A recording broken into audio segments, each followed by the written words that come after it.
क्या लगता है भाई, मनीष कश्यप का जन्म सिर्फ परीक्षा देने के लिए हुआ है? मनीष कश्यप जिंदगी भर स्ट्रगल करेंगे, संघर्ष करेंगे, जिंदगी में उनके सुख नहीं होना चाहिए। कितना टांग खींचोगे यार, एक व्यक्ति का इतना टांग खींचोगे तो भगवान भी तुम्हें माफ नहीं करेगा।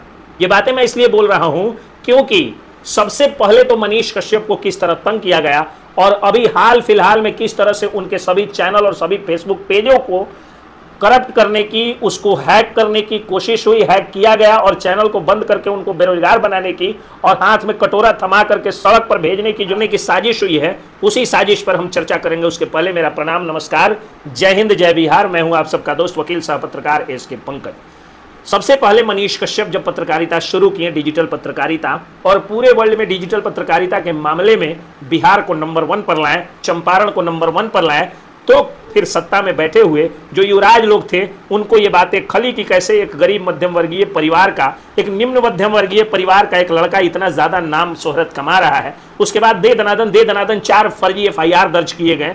उन FIR के आधार पर उनको जेल भेजा गया। जब लगातार 4+6 FIR करने के बावजूद भी लगा कि अब मनीष कश्यप को 1 से 1.5 महीने के अंदर बेल मिल जाएगा, तो NSA तक लगाया गया।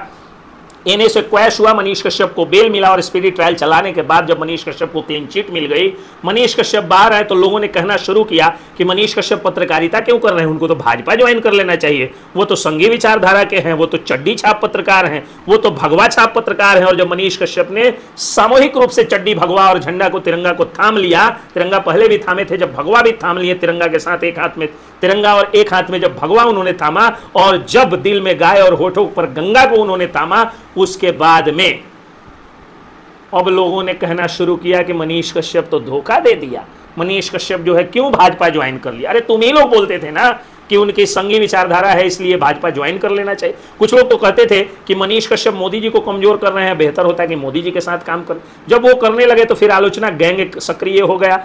400 से 500 यूट्यूबर्स ने जो है उनके खिलाफ मोर्चा खोल दिया।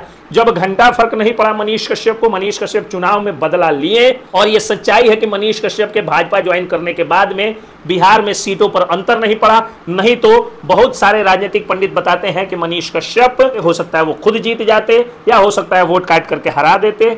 जब बेतिया में यह स्थिति होती तो मामूली 70 से 80 हजार वोटों से राधा मोहन सिंह मोतिहारी में जीते हैं, या तो जीत का मार्जिन और कम होता है या राधा मोहन सिंह हार जाते। योगी अखिलेश्वर दास जो अच्छा खासा वोट लेकर के आए थे, मनीष कश्यप उनके लिए प्रचार करने जाते और योगी अखिलेश्वर दास जब यहां आते तो दोनों मजबूत होते। योगी अखिलेश्वर दास मजबूत होते, लवली आनंद हार जाती। गुंजन सिंह मजबूत होते, विवेक ठाकुर हार जाते। और पवन सिंह मजबूत होते तो वहां से भी पवन सिंह जीत जाते। और उसके बाद नॉर्थ ईस्ट में मनोज तिवारी हार जाते और दिल्ली की एक आध और सीटें गड़बड़ा जाती। पूरे देश में लगभग 10 से 15 सीटें भाजपा की बच गई केवल मनीष कश्यप के भाजपा ज्वाइन करने से।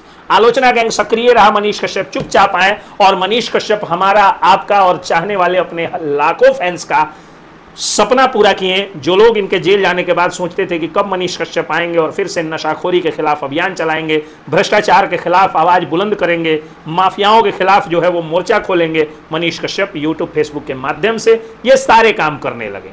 अब जब इन लोगों ने देखा कि मनीष कश्यप तो फिर यूट्यूब फेसबुक पर बहुत ज्यादा वायरल हो गया, बहुत ज्यादा व्यूज आ रहा है, तो अब की बार तो जितना घिनौना और घृणित काम किया गया है मनीष कश्यप के साथ, ये अपने आप में शर्मसार करने वाली बात है कि मनीष कश्यप के सारे फेसबुक पेजेज को सच टॉक्स नाम से भी जो न्यूज चैनल उनका है उसको भी हैक कर लिया गया और हैक करके मोदी जी के खिलाफ ही अश्लील और गंदी बातों को डाल दिया गया।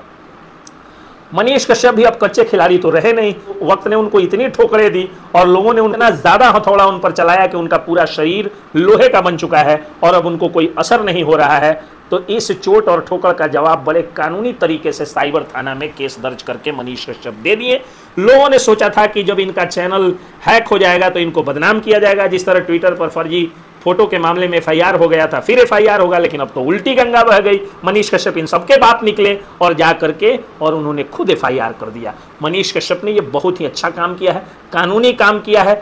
मनीष कश्यप ने जो काम किया है इससे पता चलता है कि वो चाहे कितने भी उग्र हो लेकिन कानून को हमेशा साथ में लेकर के चलते हैं, कानून को हाथ में लेकर के नहीं चलते।